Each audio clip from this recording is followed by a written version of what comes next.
محمد وعلى آل محمد كما صليت على إبراهيم وعلى آل إبراهيم إنك حميد مجيد اللهم بارك على محمد وعلى آل محمد كما باركت على إبراهيم وعلى آل إبراهيم إنك حميد مجيد أعوذ بالله من الشيطان الرجيم بسم الله الرحمن الرحيم يوم يجمعكم ليوم الجمع ذلك يوم التغابن ومن يؤمن بالله ويعمل صالحا يكفر عنه سيئاته ويدخله جنات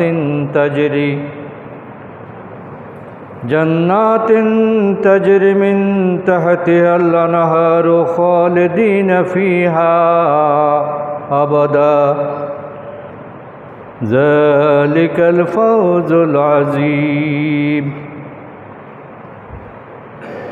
والذين كفروا وكذبوا بآياتنا أولئك أصحاب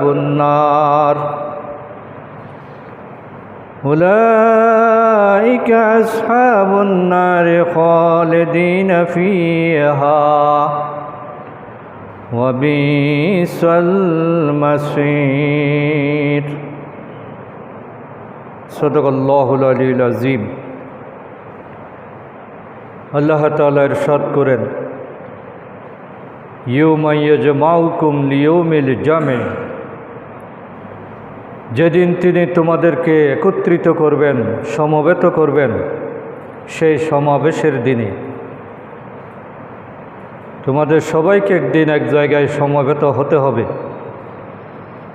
সেই সমাবেশের দিনে তোমাদেরকে একত্রিত করবেন। ইয়ৌমা ইয়াজমাউকুম লিয়ৌমিল জামে যালিকা ইয়াউমুত তাগাবুন, সেদিনে প্রমাণিত হবে হার জিত কাদের। সেটা হলো হার জিতের দিন, সফলতা ব্যর্থতার দিন। সেদিন মানুষের আসল উদ্দেশ্য সেটা প্রকাশ হয়ে যাবে, সেদিন তার ফলাফল নির্ধারিত হবে। وَمَن يُؤْمِن بِاللَّهِ وَيَعْمَلْ صَالِحًا, যে ব্যক্তি আল্লাহর প্রতি ঈমান আনবে এবং সৎ কাজ করবে। সৎ কাজ হতে হবে ঈমানের ভিত্তিতে। ঈমানবিহীন সৎ কাজ আল্লাহর কাছে মোটেই গ্রহণযোগ্য নয়। আগে ঈমান, এরপরে সৎ কাজ। وَمَن يُؤْمِن بِاللَّهِ وَيَعْمَلْ صَالِحًا يُكَفِّرْ عَنْهُ سَيِّئَاتِهِ, ঈমানের সাথে যদি সৎ কাজ করি আল্লাহ তাআলা আমাদের পাপগুলো মোচন করে দেবেন। يُكَفِّرْ عَنْهُ سَيِّئَاتِهِ, আমাদের সৎ কাজ আল্লাহ মোচন করে দেবেন, পাপগুলো মোচন করে দেবেন এবং পাপ মুক্ত হওয়ার কারণে বান্দা আল্লাহর কাছে পুরস্কার পেয়ে যাবে। তার জীবনের আসল জয়, আসল বিজয় যেটা, সেটা তার জীবনে ঘটবে। ওয়ায়ুদখিলহু জান্নাতিন তাজরি মিন তাহতিহাল আনহার, এমন জান্নাত তাকে দান করা হবে যে জান্নাতের তলদেশে আল্লাহ তাআলা ঝর্ণা দ্বারা প্রবাহিত করেছেন। নদ নদী যেখানে জান্নাতের নিচ দিয়ে বয়ে চলছে। খালিদিনা ফিহা আবাদা, এবং এমন জান্নাত আল্লাহ তাকে দিবেন যেখানে তাকে আর কখনো বের হতে হবে না। চিরস্থায়ী জান্নাত সে লাভ করবে। যালিকাল ফাউজুল আযীম। তার জীবনে এটাই হলো সবচেয়ে বড় সফলতা। যালিকা ইয়াউমুত তাগাবুনের চূড়ান্ত সফলতা হলো সে যদি জান্নাত পেয়ে যায়,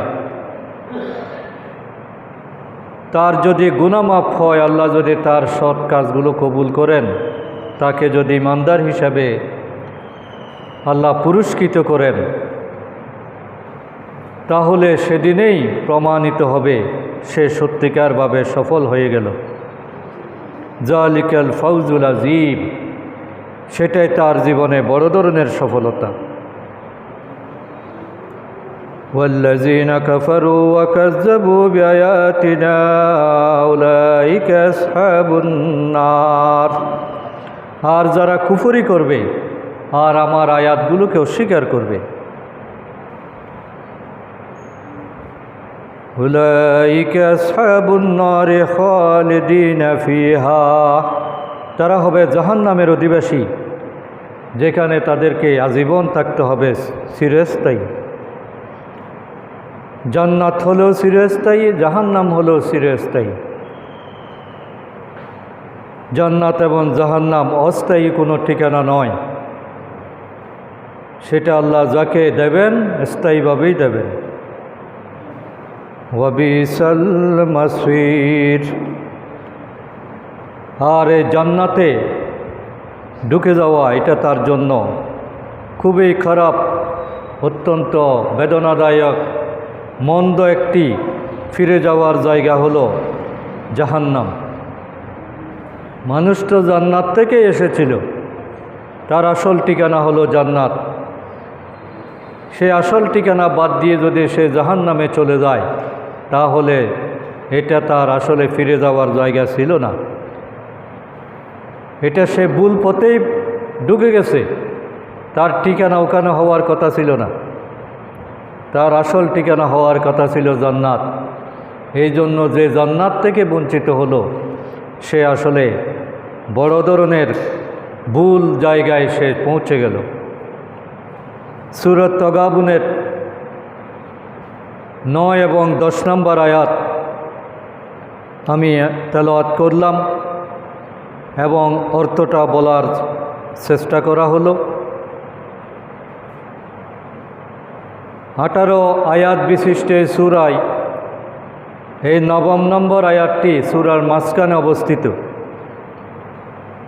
এবং এই অংশটাকেই পুরা সূরাটার নামকরণ করা হয়েছে। সূরাটার নাম হলো তাগাবুন, আর এই আয়াতেও আছে যালিকা ইয়াউমুত তাগাবুন। এই আয়াতটি আমাদের জন্য অত্যন্ত গুরুত্বপূর্ণ এবং আল্লাহ রাব্বুল আলামিন এখানে অনেকগুলো মেসেজ আমাদেরকে দেওয়ার চেষ্টা করেছেন। আমরা যদি সত্যিকার জ্ঞানী হই, আমরা যদি আল্লাহর হেদায়েতকে নিজের জীবনের উদ্দেশ্য হিসাবে গ্রহণ করি, তাহলে একটি আয়াতেই আমার জীবন পরিবর্তন করার জন্য যথেষ্ট। কারণ আমাদের আসল জয় পরাজয়, অর্জন এবং হেরে যাওয়া, সফল হওয়া বিফল হওয়া, এটা দুনিয়ায় নির্ধারিত হবে না। দুনিয়াটা হলো পরীক্ষার জায়গা, আর পরীক্ষা চলাকালীন কখনো ফলাফল দেওয়া হয় না, ফলাফলটা দেওয়া হয় পরীক্ষা শেষ হওয়ার পরে। এই জন্য পরীক্ষার সেন্টারে থেকে কে কখনো বিজয়ী দাবি করতে পারে না। পরীক্ষা শেষ, ফলাফল প্রকাশের দিনেই প্রমাণ হবে সে কি বিজয়ী হলো নাকি পরাজিত হলো। এই জন্য ইয়াউমুল আখির, পরকালীন যে হিসাব নিকাশের দিন, জান্নাত জাহান্নাম নির্ধারণের দিন, সেই দিনটাকে আল্লাহ তাআলা ইয়াউমুত তাগাবুন বলেছেন, যে এটাই হলো হার জিতের দিন।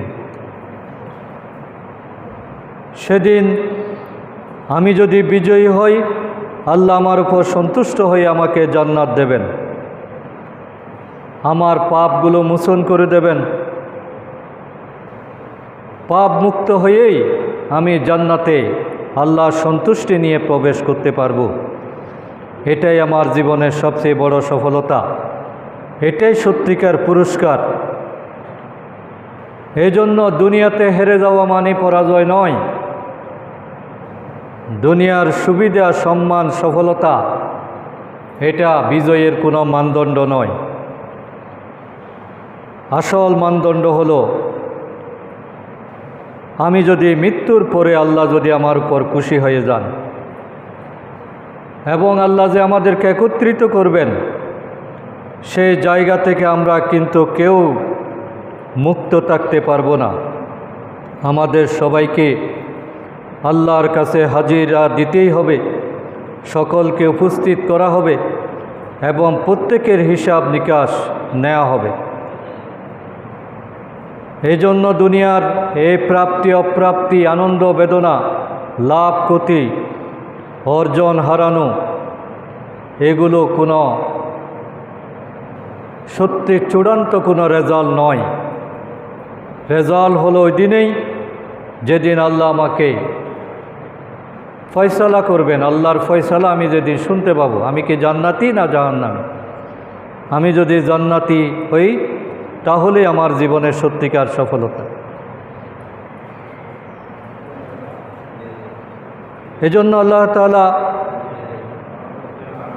এই তাগাবুন শব্দের বিস্তারিত ব্যাখ্যা তাফসীরকারগণ করেছেন যে সত্যিকার হার জিত বলতে আমরা কি বুঝি। আল্লাহ তাআলা কিয়ামতের দিন জান্নাতি এবং জাহান্নামীদের সাথে একটা বিশেষ আচরণ করবেন। জান্নাতের ফয়সালা হয়ে গেল, জাহান্নামের ফয়সালা হয়ে গেল। জান্নাতীকে জান্নাতে দেওয়ার আগে হযরত আবু হুরায়রা রাদিয়াল্লাহু তাআলা আনহু থেকে বুখারী শরীফে আল্লাহ রসুল একটি হাদিস বর্ণনা করেছেন। আল্লাহ রসুল বলেন, যে ব্যক্তি জান্নাতে যাবে তাকে সেই জায়গাটা দেখানো হবে।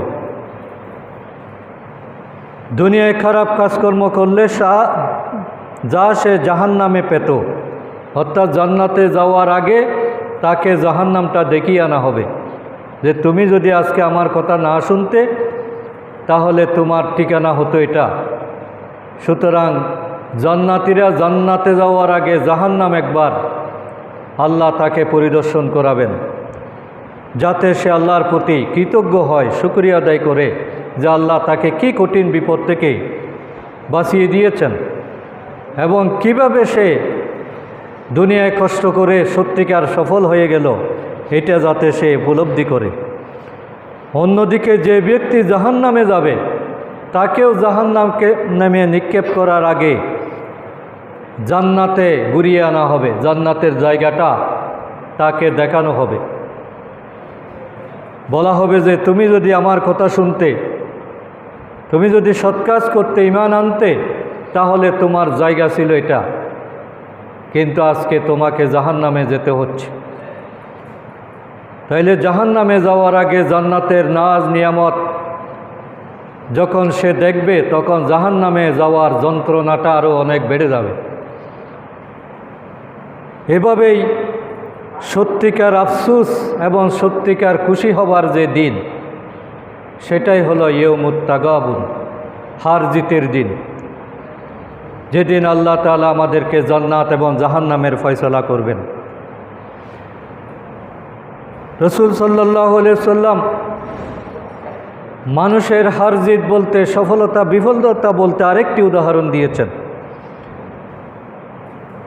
নবী করিম সাল্লাল্লাহু আলাইহি ওয়াসাল্লাম তার মজলিসে লোকদেরকে একদিন জিজ্ঞেস করলেন, সাহাবায়ে কেরামকে জিজ্ঞেস করলেন যে তোমরা কি জানো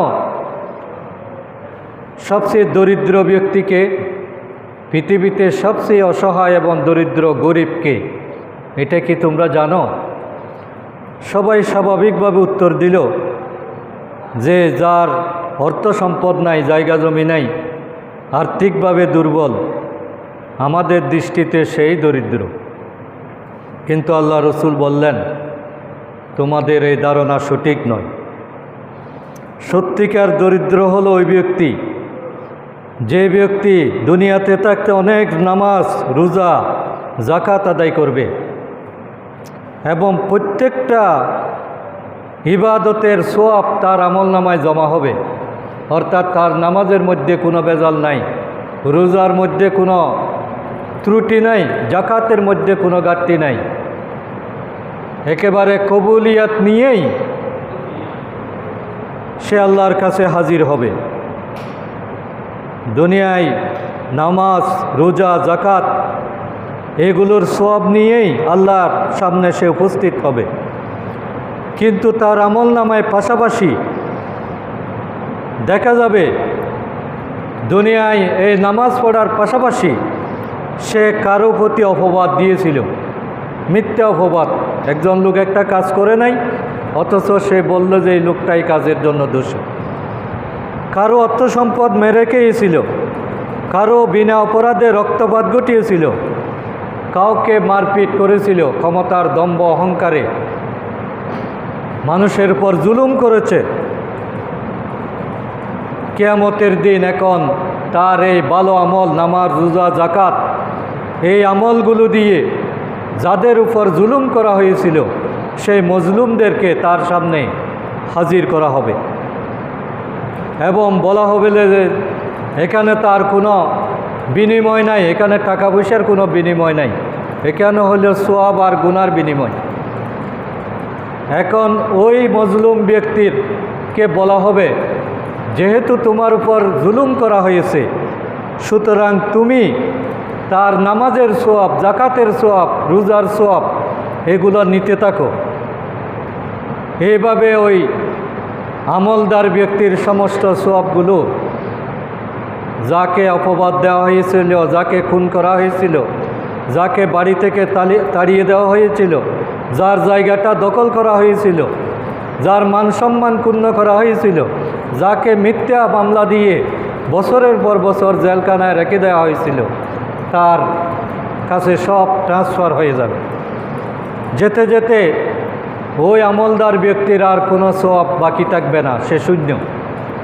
এরপরও কিন্তু ওই মজলুমের পাওনা শেষ হয় নাই। তখন বলবে এবার তোমার মধ্যে যে গুনাহটা আছে, তুমি যে গুনাহগুলো করেছ এইগুলো ওই ব্যক্তির গাড়ে পৌঁছে দাও। শেষ পর্যন্ত তার গুনাহগুলো ওই ইবাদত গুজার ব্যক্তির আমলনামায় যুক্ত করা হবে। এইভাবে শত শত ভালো আমল নিয়ে যে হাজির হয়েছিল শেষ পর্যন্ত গুনার বোঝা নিয়ে তাকে জাহান্নামে নিক্ষিপ্ত হতে হবে। আল্লাহ রসুল বলেছেন ওই ব্যক্তিই হলো সবচেয়ে বেশি দরিদ্র এবং অসহায়। সে তো বেহেশতে যাওয়ার জন্যই এত কষ্ট করল, কিন্তু বেহেশতে যেতে পারল না। এটাই হলো তার সবচেয়ে দারিদ্রিক অবস্থা। সুতরাং হক্কুল্লাহ হক্কুল ইবাদ এই দুটো যদি পাশাপাশি না চলে কিয়ামতের দিন আমরা হেরে যাব। আল্লাহ যেদিন আমাদের আমলনামা হিসাব করবেন সেখানে প্লাসের পাশাপাশি যদি মাইনাস আমল থাকে তাহলে মাইনাসগুলো মাইনাস দিতে দিতে প্লাসের খাতা শূন্য হয়ে যাবে। এই জন্য বেশি আমল করার চেয়ে বেশি গুরুত্বপূর্ণ হলো কারো প্রতি কোনো অন্যায় হচ্ছে কিনা, আমার দ্বারা কেউ ক্ষতিগ্রস্ত হচ্ছে কিনা, আমি কারো উপর জুলুম করতেছি কিনা। আল্লাহর হকটা আল্লাহ চাইলে মাফ করে দিতে পারেন। আমি নামাজ পড়ি নাই, আল্লাহর কাছে তওবা করলে আল্লাহ মাফ করে দিতে পারেন। রোজা রাখি নাই, আল্লাহ মাফ করে দিতে পারেন। কিন্তু আমি আরেকজনের 1 ইঞ্চি জায়গা দখল করেছি, আমার হাজার হাজার নামাজ এটার কোনো বিনিময় হবে না, আমাকে জাহান্নামে যেতে হবে। এই জন্য মানুষের হক এটা সবচেয়ে বেশি সেন্সিটিভ। আমরা এই জায়গায় কিন্তু আছাড় খেয়ে যাব, এই জায়গায় আমাদের পরাজয় হবে। আমরা মনে করি যে আমি তাহাজ্জুদ পড়ি, আমি এতিমখানা দিয়েছি, আমি মসজিদ করেছি, আমি অনেক ভালো কাজ করি, কিছু অন্যায় করলে কি হবে? আমি বোনের সম্পত্তিটা দিচ্ছি না ঠিকমতো, মায়ের অধিকারটা আদায় করতেছি না, আত্মীয়তার সম্পর্ককে আমি নষ্ট করে দিচ্ছি, মানুষকে কুপরামর্শ দিয়ে ভুল পথে পরিচালিত করছি। আজকে আমার দল ক্ষমতায়, এই জন্য মিথ্যা মামলা দিয়ে নিরীহ মানুষকে আমি কষ্ট দিচ্ছি। বিশ্বাস করুন, কিয়ামতের দিন এটার প্রত্যেকটার হিসাব পাই পাই করে পরিশোধ করতে হবে। সেদিন কেউ আমার বিনিময় নেওয়ার জন্য আসবে না, সবাই পালাতে থাকবে যে আমরা তো এগুলো বলি নাই। আমার স্ত্রী অস্বীকার করবে, ছেলে অস্বীকার করবে, পিতামাতা অস্বীকার করবে যে আমরা তো তাকে এগুলো করতে বলি নাই। সুতরাং আমরা মানুষের অধিকারের ব্যাপারে কখনো যাতে নেগেটিভ আচরণ না করি। আমি যদি কার উপকার করতে না পারি, অন্ততপক্ষে ক্ষতি করার চিন্তাটা যাতে আমার মাথায় না আসে। কাউকে আমি দান করতে পারলাম না, কিন্তু আমি যাতে তার থেকে 1 টাকা অতিরিক্ত না নিই, তাকে একটু কথা দিয়ে হলো কষ্ট না দিই, একটু আচরণ দিয়ে হলো যাতে আমি তার মনে আঘাত না দিই। কারণ মানুষের কষ্ট, মানুষের আঘাত এটা আরশের মধ্যে পৌঁছে যায়, আল্লাহ তাআলা এটাকে ক্ষমা করেন না। তাইলে সত্যিকার হার জিত হলো সেই দিন, যেই দিন আমি বান্দার হক না নিয়ে উঠতে পারব। আমার আমল নামায় যদি বান্দার হক থাকে, তাহলে আমার শত শত আমল খালি হয়ে যাবে, আমি সেদিন পরাজিত হব। আল্লাহ তাআলা দুনিয়ার জীবন এবং কাফেরের সাথে আমাদের যে আচরণ, দুনিয়ার এই জীবনটাকে একটা ব্যবসার সাথে তুলনা করেছেন। আমাদের জীবনটা হলো একটা ব্যবসা, যে ব্যবসায় পুঁজি লাগে, যে ব্যবসায় সময় দিতে হয়, যে ব্যবসায় বুদ্ধি না থাকলে লস হয়, এবং যে ব্যবসার মধ্যে আন্তরিকতা না থাকলে সে ব্যবসাটা সফল হতে পারে না। তাহলে আমাদের দুনিয়ার জীবনটা হলো একটা ব্যবসার মতো, যেটার লাভ লোকসান নির্ধারিত হবে আখেরাতে, যেটাকে তাগাবুন বলা হচ্ছে, হার জিতের দিন। সেদিন কি আমি সফল ব্যবসায়ী নাকি আমি বিফল ব্যবসায়ী, সেটা সেদিন প্রমাণিত হবে। আল্লাহ তাআলা এই ব্যাপারে অসংখ্য আয়াত নাজিল করেছেন। আল্লাহ তাআলা বলছেন, উলাইকাল্লাযীনা ইশতারাউদ দালালাতা বিল হুদা, যারা হেদায়েতের বিনিময়ে গুমরাহি ক্রয় করে নিল। ব্যবসার মধ্যে তারা হেদায়েতটা বাদ দিল, সত্যটা বাদ দিল, মিথ্যাটাকে পছন্দ করে নিল, আল্লাহর পছন্দনীয় কাজটাকে বর্জন করল, শয়তানের কাজটাকে সে গ্রহণ করে নিল। উলাইকাল্লাযীনা ইশতারাউদ দালালাতা বিল হুদা, যারা হেদায়েতকে বাদ দিয়ে দলালাতকে গ্রহণ করল, যারা এ ধরনের ভুল ব্যবসায় লিপ্ত হলো, আল্লাহ বলছেন, ফামা রাবিহাত তিজারাতুহুম, তাদের এই ব্যবসা মোটেই লাভজনক হয়নি। এটা নট প্রফিটেবল বিজনেস, এতে তার কোনো লাভ হয়নি। সে হেদায়েতকে অগ্রাহ্য করল, গুমরাহিকে গ্রহণ করল। তাইলে এই যে জীবনটা সে কাটালো, আল্লাহ বলছেন ফামা রাবিহাত তিজারাতুহুম, সে যেন একটি ভুল ব্যবসার মধ্যে নিজেকে লিপ্ত করল, এটা মোটেই তার জন্য লাভজনক হয়নি। ওয়ামা কানু মুহতাদিন, আর তারা হেদায়েত থেকে বঞ্চিত হয়ে যাবে। হেদায়েতটা আল্লাহ তাদেরকেই দেন যারা হেদায়েতের কাঙ্গাল, হেদায়েতকে যারা গ্রহণ করে, পছন্দ করে, সৎকর্মকে যারা গ্রহণ করতে চায়, আল্লাহওয়ালাদের সাথে যারা সম্পর্ক রাখতে চায়, তাদেরকেই আল্লাহ তাআলা ওই পথে চলার সৌভাগ্য দান করেন।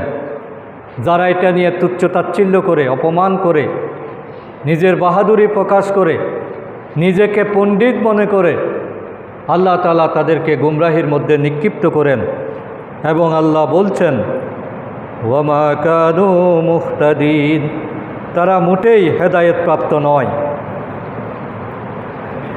উলাইকাল্লাযীনা ইশতারাউদ দালালাতা বিল হুদা ওয়াল আযাবা বিল মাগফিরা, যারা ক্ষমার পরিবর্তে শাস্তি ক্রয় করল, হেদায়েতের বিনিময়ে গুমরাহিকে ক্রয় করল,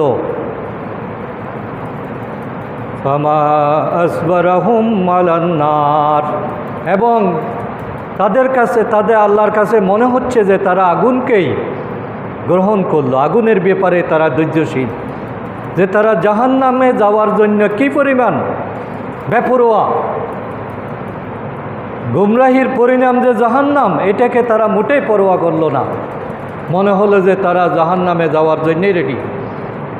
এভাবে নিজেদেরকে আগুনের জন্য সাহসী প্রমাণ করল। বাড়াবাড়িটাকে তারা নিজেদের কৃতিত্ব মনে করল। মানুষের উপর জুলুম করতে পারলে সেটা অট্টহাসীদের বাহাদুরি হিসাবে এটাকে সে প্রচার করে, এটা উদযাপন করে, দর্শনের সেঞ্চুরি উদযাপন করে। তাহলে আল্লাহ তাআলা বলছেন ফামা আসবারাহুম আলান নার, সে যেন আগুনের ব্যাপারে ধৈর্যশীল হয়ে গেল, আগুনে ঢুকার জন্য সে প্রস্তুত। ওয়া মিনান নাসি মান ইয়াশরি নাফসাহু, মানুষের মধ্যে এমন কিছু লোক আছে, এমন কিছু মানুষ রয়েছে, মান ইয়াশরি নাফসাহু বিতিগা মারাদাতিল্লাহ, যারা আল্লাহর সন্তুষ্টির লাভের জন্য নিজেকে উৎসর্গ করে দেয়। আল্লাহ কোন কাজে খুশি এটার জন্য সে পাগল পারা, এই ব্যাপারে কারো কোনো কথা শুনে না, কারো কোনো নিন্দাবাদের পরোয়া করে না। সে আল্লাহকে পেতে চায়, আল্লাহর পথে চললেই সে তৃপ্তি পায়, আল্লাহর জন্য নিজেকে উৎসর্গ করে। আল্লাহু রাউফুন বিল ইবাদ, এই ধরনের বান্দাদের প্রতি আল্লাহ রহম দিন, আল্লাহ তাদেরকে করুণা করেন। তাহলে আল্লাহর দয়া পাওয়ার জন্য আল্লাহর কাজে অগ্রসর হওয়ার চেষ্টা করতে হবে। ইন্নাল্লাযীনা ইয়াশতারুনা বিআহদিল্লাহি, যারা আল্লাহর সাথে কৃত ওয়াদাকে ওয়া ঈমানিহিম সামানান কালীলা, আল্লাহর সাথে যে ওয়াদা করেছে এবং নিজেরা যে শপথ করেছে, আল্লাহর পথে চলার যে শপথ, সেটাকে যারা সামানান কালীলা, তুচ্ছ মূল্যে যারা বিক্রি করে দেয়, সামান্য দুনিয়াবি সুবিধার জন্য, একটা পথ পাওয়ার জন্য ঈমানকে বিক্রি করে দেয়, সততাকে বিক্রি করে দেয়, সারা জীবনের সাধনাকে সে ভুলে যায়। আল্লাহ বলছেন উলাইকা লা খালাকা লাহুম ফিল আখিরাহ, সে যেন এমনভাবে নিজেকে শেষ করলো যে আখেরাতে তার আর কোনো অংশ সে পাবে না।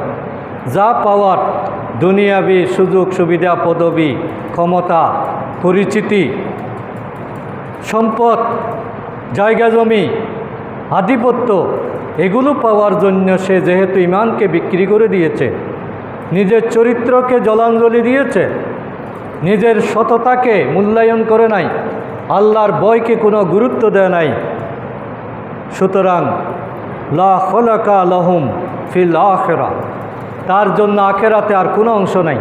যা পাওয়ার সে দুনিয়াতে পেয়ে গেছে,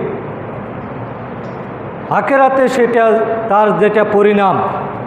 যারা দুনিয়ার বিনিময়ে আখেরাতকে বিক্রি করে দিয়েছে, আখেরাতের মূল্যায়ন করে নাই, তাদের পরিণাম হলো ওয়ালা ইউকাল্লিমুহুমুল্লাহ, আল্লাহ তাআলা তাদের সাথে কোনো কথা বলবেন না। ওয়ালা ইয়ানজুরু ইলাইহিম ইয়াউমাল কিয়ামা, কিয়ামতের দিন তাদের দিকে আল্লাহ তাকাবেনও না। আল্লাহর রহমতের দৃষ্টি ওই জালেমদের পক্ষে কখনো আসবে না। ওয়ালা ইউকাল্লিমুহুমুল্লাহু ওয়ালা ইয়ানজুরু ইলাইহিম ইয়াউমাল কিয়ামা, তাদের দিকে তাকাবেন না, তাকে দিকে কোনো কথা বলবেন না। ওয়ালা ইউযাক্কিহিম এবং তাদেরকে আল্লাহ পবিত্র করারও কোনো ব্যবস্থা করবেন না, তাদের সংশোধনের পথ বন্ধ। কোনো মানুষ যখন অব্যাহত গতিতে আল্লাহর নাফরমানি করা শুরু করে দেয়, আল্লাহ তাআলা তাকে সংশোধনের রাস্তাও বন্ধ করে দেন। তখন সে অন্যায়ের মধ্যে তৃপ্তি পায়, সেখানেই তার উন্নতি হতে থাকে। অন্যায়ের পর অন্যায়, জুলুম হতে হতে তার ভান্ডারটা এমনভাবে পূর্ণ হয়ে যায় যে আখেরাতে তার জন্য আর কোনো কিছু থাকে না। আখেরাতে যেটা থাকে, ওয়ালাহুম আযাবুন আলীম, আখেরাতে শুধু আযাবই থাকে। সে কঠিন আযাবের জন্য অপেক্ষা করতে থাকে। সুতরাং প্রকৃত হার জিত হলো সেটাই, যেদিন আখেরাতে আল্লাহ তাআলা যদি আমাদেরকে মাফ করে দেন। কিন্তু আমরা যদি আল্লাহর পথে চলার চেষ্টা না করি, আল্লাহ কিন্তু আমাদেরকে কোনো পুরস্কার দিবেন না। আল্লাহর পুরস্কার পাওয়ার জন্য, আল্লাহমুখী হওয়ার জন্য আল্লাহ একটা শর্ত দিয়েছেন। সেই শর্তটা হলো, ফালিয়ুকাতিল ফি সাবিলিল্লাহিল্লাযীনা ইয়াশরুনাল হায়াতাদ দুনিয়া বিল আখিরাহ। আল্লাহর কাছে, আল্লাহর পথে জেহাদ করা, আল্লাহর পথে চলা, আল্লাহর পথে সময় দেওয়া, আল্লাহর বান্দা হওয়ার যোগ্যতা তাদেরই, তারাই আল্লাহর প্রিয় হতে পারবে, যাদের বৈশিষ্ট্য হলো ফালিয়ুকাতিল ফি সাবিলিল্লাহ, আল্লাহর পথে লড়াই করতে পারবে তারাই। ফি সাবিলিল্লাহিল্লাযীনা ইয়াশরুনাল হায়াতাদ দুনিয়া, যারা দুনিয়ার জীবনকে বিক্রি করে দিয়েছে বিল আখিরাহ, আখিরাতের বিনিময়ে, যে আমার দুনিয়া লাগবে না, আমি আখিরাতকে চাই। আখিরাতের কর্মসূচি যখন আসছে, দুনিয়াকে সে অগ্রাহ্য করেছে। যেই মুহূর্তে কি আমার ঘুমানোটা জরুরি নাকি মসজিদে সালাত আদায়টা জরুরি, তখন সালাত আদায়টাকে সে অগ্রাধিকার দিয়েছে। তার কাছে ঘুষের অফার দেওয়া হয়েছে, কিন্তু সে জানে যে এই সুবিধাটা নিলে তার আখিরাত বিনষ্ট হয়ে যাবে।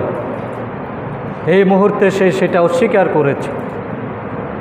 দুনিয়ার কেউ বুঝে নাই, সে একটা জায়গা এমনি দখল করে ফেলতে পারে, কিন্তু সে মনে করেছে এটা করলে আমার আখিরাত নষ্ট হয়ে যাবে। তাকে সভাপতি করার প্রস্তাব দেওয়া হয়েছে, কিন্তু সে বুঝতে পেরেছে আমি যদি এই কুফরি দলের সভাপতি হই, তাহলে আমার পক্ষে ঈমান আকীদা রক্ষা করা সম্ভব হবে না, সেটা সে অস্বীকার করেছে। এইভাবে প্রতি মুহূর্তে দুনিয়ার প্রতিযোগিতা, দুনিয়ার সুযোগ সুবিধা আর আখিরাতের চাহিদা আমাদের সামনে কিন্তু উপস্থিত হয়। এই অবস্থায় আমরা যদি ইয়াশরুনাল হায়াতাদ দুনিয়া বিল আখিরাহ, আখিরাতের অগ্রাধিকার দিতে গিয়ে দুনিয়ার সুযোগ সুবিধা, প্রাপ্তি, সম্মান, পদবি, এটাকে যদি আমি বিক্রি করে দিতে পারি, আমার কাছে যদি আখিরাতটাই অগ্রাধিকার পাই, আল্লাহ বলছেন তারাই আল্লাহর পথে চলার যোগ্যতা রাখে। আল্লাহর পথে চলার জন্য ইমানি দৃঢ়তা দরকার, চারিত্রিক মাধুর্যতা দরকার, আল্লাহর প্রতি তাওয়াক্কুল দরকার। দুনিয়ার সাময়িক লাভ লোকসানকে অগ্রাহ্য করা দরকার, আখিরাতের চূড়ান্ত প্রাপ্তিকে প্রাধান্য দেওয়া দরকার। এই ধরনের বলিষ্ঠ মানসিকতার অধিকারী যারা হবে, আল্লাহ বলছেন তারাই আমার পথে চলার যোগ্যতা অর্জন করেছে। এবং সেই যোগ্যতার প্রমাণ হলো ওয়ামান ইউকাতিল ফি সাবিলিল্লাহ, তারা আল্লাহর পথে লড়াই করতে থাকবে, আল্লাহর পথে তারা জিহাদে লিপ্ত হয়ে যাবে। আল্লাহর দ্বীন কায়েমের জন্য তারা আর কোনো পরোয়া করবে না, এটাকে তাদের জীবনের ভিশন এবং মিশন হিসাবে গ্রহণ করবে। তার জীবনের লক্ষ্য হবে যে আমাকে যেহেতু খলিফা হিসেবে পৃথিবীতে পাঠানো হয়েছে, সুতরাং আল্লাহর দ্বীন কায়েম না হওয়া পর্যন্ত আমার কোনো বিশ্রাম নাই। আমার জীবনের স্বপ্ন হলো আল্লাহর জমিনে আল্লাহর দ্বীন প্রতিষ্ঠা হবে। এটা করতে গিয়ে আমি বক্তব্যের মাধ্যমে, আমি আমার অর্থ সম্পদের মাধ্যমে, আমি আমার ক্ষমতার মাধ্যমে, আমার পদবীর মাধ্যমে, আমার সামাজিক পরিচিতির মাধ্যমে আমি আল্লাহর পথে, আল্লাহর দ্বীন কায়েমের জন্য নিজেকে প্রস্তুত করব। এবং এই কাজ করতে গিয়ে দুইটা অবস্থা সৃষ্টি হতে পারে। ওয়ামান ইউকাতিল ফি সাবিলিল্লাহি ফায়ুকতাল আও ইউগলিব। আল্লাহর পথে যখন মানুষ চলা শুরু করবে, মানুষ যখন আল্লাহর জন্য হয়ে যাবে, তখন যারা আল্লাহর দ্বীনের বিরোধী, যারা আল্লাহর দ্বীনকে বরদাস্ত করতে চায় না, তারা তাকে শহীদ করে দেবে, তাকে হত্যা করবে, বিনা কারণে হত্যা করবে। অসংখ্য নবী রাসূলকে তার জনপদের লোকেরা হত্যা করেছে। ওয়ামা নাকামু মিনহুম ইল্লা ইউমিনু বিল্লাহিল আজিজিল হামিদ। যে তাদের অপরাধ একটাই, তারা মহান আল্লাহর প্রতি ঈমান এনেছে। সুতরাং সেই ঈমানের পথে যারা চলতে চায়, তাদের জীবনের দুইটা পরিণতি। ফয়ুক্তাল, তাদেরকে নিহত করা হবে, তারা শাহাদাতের মর্যাদা লাভ করবে। আও ইউগলিব, অথবা তারা গাজী হবে, বিজয়ী হবে। তাহলে আল্লাহ বলছেন, আল্লাহর পথে চলতে গিয়ে যদি কেউ মারা যায় অথবা সে যদি বেঁচে থাকে, ফাসাউফা নুতিহি আজরান আযীমা, উভয় ক্ষেত্রেই আল্লাহ তাআলা তাকে মহা পুরস্কার দান করবেন। সুতরাং আল্লাহর কাছে সম্মানিত হওয়ার জন্য আল্লাহর পথে চলার সিদ্ধান্ত নিতে হবে। এখানে পরিণাম চিন্তা করা যাবে না। পরিণতি যেটাই হোক, আমাকে যদি ফাঁসিতেও যেতে হয় আমি বিজয়ী, আজরান আযীমা, এমন পুরস্কার আমি পাব যে পুরস্কার দুনিয়ার কোনো হিসাব নিকাশে আমি মূল্যায়ন করতে পারবো না। আল্লাহ কোন ধরনের পুরস্কার দিবেন সেটা আমাদের কল্পনারও বাইরে, আমাদের ধারণারও বাইরে, আমাদের হিসাবেরও বাইরে। এই ধরনের মহা পুরস্কার আল্লাহ তাআলা আমাদেরকে দান করবেন যদি আমরা শহীদ হই অথবা আমরা আল্লাহর পথে চলতে গিয়ে বিজয়ী হই। তাহলে আল্লাহর পথের সৈনিক যারা, তাদের জীবনে কোনো পরাজয় নাই। পরাজয়টাও লাভের একটা অংশ মাত্র। তার ক্ষতিটা আখেরাতের লাভ। দুনিয়ায় যত বেশি ক্ষতিগ্রস্ত হবে, আখেরাতে তাকে উত্তম পুরস্কার দেওয়া হবে। এই জন্য মুমিনের জীবনে একটা কাঁটা ফুটলেও তার বিনিময়ে আল্লাহ তাআলা সওয়াব দান করেন। মুমিন যদি বিনা কারণে এক উপোস থাকতে হয়, এই যে গাজার মুসলমানেরা আজকে ক্ষুধার অভাবে মারা যাচ্ছে, প্রত্যেকের মৃত্যু হবে শাহাদাতের মৃত্যু। কারণ তাদের এই পরিণতির জন্য একটাই কারণ, সেটা হলো তারা আল্লাহর প্রতি ঈমান এনেছে, অন্য কোনো অপরাধ নাই। সুতরাং ঈমানদাররা যে অবস্থায় মারা যাক না কেন, আল্লাহ তাআলা তাকে শাহাদাতের মর্যাদা দিবেন। এই জন্য আমরা আমাদের জীবনের যেটা মূল লক্ষ্য সেটা যাতে স্থির করে নিই। সত্যিকার যদি আমরা বিজয়ী হতে চাই, ইয়ৌমুত তগাবুনে, হার জিতের দিনে আমরা যদি জালিকাল ফৌজুল আজিম পেতে চাই, তাহলে আমাদেরকে লাভের ব্যবসা করতে হবে। সেই লাভের ব্যবসা হলো দুনিয়াকে অগ্রাহ্য করে আখেরাতকে প্রাধান্য দেওয়া। আখেরাতের লাভ এটা যদি প্রাধান্য পায়, দুনিয়ার কোনো মুসিবত আপনার কাছে মুসিবত মনে হবে না। সেটা একটা প্রমোশনের মাধ্যম। আল্লাহ তাআলা যে নবীকে বেশি পছন্দ করেছেন, সেই নবীর উপর তত বেশি বিপদ দিয়েছেন। হযরত ইব্রাহিম আলাইহিস সালাম, এমন কোনো মানুষের জীবনে কষ্ট নাই, বিপদ নাই, বিড়ম্বনা নাই যেটা ইব্রাহিম আলাইহিস সালামকে মোকাবেলা করতে হয়নি। সুতরাং দুনিয়ার এই সাময়িক যন্ত্রণা, অপ্রাপ্তি, ক্ষতি, এটা যাতে আমাদেরকে বিভ্রান্তি না করে। আপনি আপুস করে হয়তো একটা মামলা থেকে বেঁচে গেলেন, কিন্তু অন্যায়ভাবে যদি আপনি আপুস করেন, আখেরাতের মামলায় আপনি আটকে যাবেন। তাহলে দুনিয়ার মামলা খাওয়ার সেই আখেরাতের মামলা থেকে মুক্ত থাকা, এটা আমাদের জীবনে বেশি জরুরি। আল্লাহ তাআলা আমাদের জীবনের লক্ষ্য ঠিক করতে বলেছেন যে আমাদের করণীয় কী। আমরা কি ব্যবসাটা করব? ইন্নাল্লাহা আশতারা মিনাল মুমিনিনা আনফুসাহুম, নিশ্চয় আল্লাহ তাআলা আমাদের জানমাল কিনে নিয়েছেন। মুমিনদের জানমাল আল্লাহর কাছে বিক্রিত মাল, আল্লাহর কিনে নেওয়ার কোনো প্রয়োজন নাই। কারণ আমার কাছে যা আছে সব আল্লাহর দান। আমার নিঃশ্বাসটা আল্লাহর দান, আমার বডিটা আল্লাহর দান, আমার কথা বলার শক্তিটা আল্লাহর দান, আমি যে টাকা পয়সা ইনকাম করি সব কিছু আল্লাহর দান। কিন্তু এরপরও আল্লাহ বলছেন ইন্নাল্লাহা আশতারা, আমি কিনে নিয়েছি।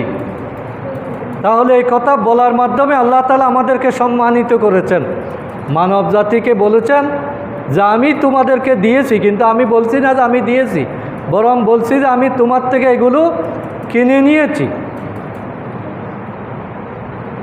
আমরা আমাদের বাচ্চাদের জন্য চিপ নিয়ে আসি, চকলেট নিয়ে আসি, আনার পরে এটা আমার টাকা দিয়ে আমি এনেছি, কিন্তু তার হাতে গিয়ে বলি যে বাবা আমাকে একটা চিপ দাও, তখন ছেলে আমাকে আর দিতে চায় না, বলে যে এটা আমার। এবং আমি তার কাছ থেকে এমনভাবে নিতে চাই যে জিনিসটা আসলে তার, কিন্তু আসলে কি তার নাকি আমার? তাহলে আল্লাহ তাআলা ওইখানে বলছেন তোমার সম্পদ, তোমার জীবন, তোমার হায়াত, তোমার সব কিছু আমি দিয়েছি, কিন্তু আমি দাবি করছি না, আমি বলছি আমি তোমার থেকে এগুলো কিনে নিচ্ছি। ইন্নাল্লাহা আশতারা মিনাল মুমিনিনা আনফুসাহুম ওয়া আমওয়ালাহুম বিআন্না লাহুমুল জান্নাহ, জান্নাতের বিনিময়ে তুমি মাল দিবে, জান দিবে, তুমি জান দিবে, মাল দিবে, আর আমি জান্নাত দিয়ে দেব। মাল এবং জানটা দুনিয়াতে, আর জান্নাতটা হবে মৃত্যুর পরে। তা আমার আর লাগে কি? আল্লাহর দেওয়ার সম্পদটা আমার কাছে আমানত রেখেছেন, আর আল্লাহ বলছেন যে তুমি এটা আমার পথে বিয়ে করো। তা আমি যদি সত্যিকার আমানতদার হই, আমি যদি আমানতের খেয়ানত না করি, তাহলে যেহেতু জানো আল্লাহর, মালও আল্লাহর, সুতরাং সেটা আল্লাহর পথে দেওয়াটাই বুদ্ধিমানের কাজ। আর আল্লাহ বলছেন তুমি যদি এগুলো আমার জন্য দিয়ে দিতে পারো, তাহলে বিআন্না লাহুমুল জান্নাহ, আমি তোমাকে জান্নাত দিয়ে দেব। আমরা আল্লাহর পথে সময় দেব, আল্লাহর পথে মেধা দেব, আল্লাহর পথে আমার সক্ষমতা দেব, আল্লাহর পথে আমার বুদ্ধি খরচ করব, আল্লাহর পথে আমার পদবীকে ব্যবহার করব, আল্লাহর পথে আমার সামাজিক পরিস্থিতিটাকে কাজে লাগাবো, আল্লাহর পথে আমার সার্টিফিকেটগুলো কাজে লাগাবো। এইভাবে প্রত্যেকটাই আমার জীবনের মাল। জানকে বাদ দিয়ে আমার যা আছে সবটাই হলো বিআমওয়ালিকুম, আমাদের মাল। জান দিতে হয় জীবনে একবার, কিন্তু মাল দিতে হয় প্রতি মুহূর্তে। আমি আমার চলার শক্তিটা যদি আল্লাহর পথে না দিই, তাহলে আল্লাহর পথে মাল দেওয়া হলো না। আমি আমার বড় পদবী, আমি চেয়ারম্যান, আমি এমপি, আমি রাষ্ট্রপতি, আমার এই ক্ষমতাটা যদি আল্লাহর পথে ব্যবহার না করি, তাহলে আল্লাহর পথে মাল দেওয়া হলো না। আমাকে মানুষ এক নামে চিনে, ভালো মানুষ হিসেবে জানে, কিন্তু আমার এই ভালো মানুষের সার্টিফিকেট এটা যদি আল্লাহর পথে বিয়ে না করি, তাহলে আল্লাহর পথে মাল দেওয়া হলো না। আমার প্রত্যেকটা পদক্ষেপ, প্রত্যেকটা চিন্তা ভাবনা, কাজকর্ম, সিদ্ধান্ত সবটাই হতে হবে আল্লাহর পথে। এবং এইভাবে যদি আমরা দিতে পারি, এবং চূড়ান্ত মুহূর্তে যদি প্রয়োজন হয় বিআমওয়ালিকুম ওয়া আনফুসিকুম, আমার জানটাও যদি আমি আল্লাহর রাস্তায় উৎসর্গ করতে পারি, নিজের জান বাঁচানোর জন্য যদি মুনাফিকি না করি, আপোষ না করি, অন্যায়ের কাছে আত্মসমর্পণ না করি, তাহলে আল্লাহ বলছেন বিআন্না লাহুমুল জান্নাহ, তুমি জান্নাত পেয়ে গেছো। তাহলে জান্নাতে যাওয়ার সহজ রাস্তা হলো যা আছে দিয়ে দিতে হবে। কোনো কিছুই আমার মনে করা যাবে না, আসলে তো আমার কোনো কিছু না। আমি যদি আমার হতাম, তাহলে তো আমার জানটা চলে যেত না। আমার চোখটা যদি আমার হতো, এই চোখটা তো অন্ধ হতো না। আমার কানটা যদি আমার হতো, এই কানের শ্রবণ শক্তি তো নষ্ট হতো না। আমার পাটা যদি আমার হতো, তাহলে তো আমি প্যারালাইজড হতাম না। সুতরাং কোনো কিছুই আমার না, আল্লাহই সব দিয়েছেন। এগুলো আল্লাহর পথেই ব্যয় করার চেষ্টা করতে হবে। আল্লাহ তাআলা আমাদের সকলকে তৌফিক দান করুন। ওমা তৌফিক ইল্লা বিল্লাহ। আসসালামু আলাইকুম ওয়া রাহমাতুল্লাহ।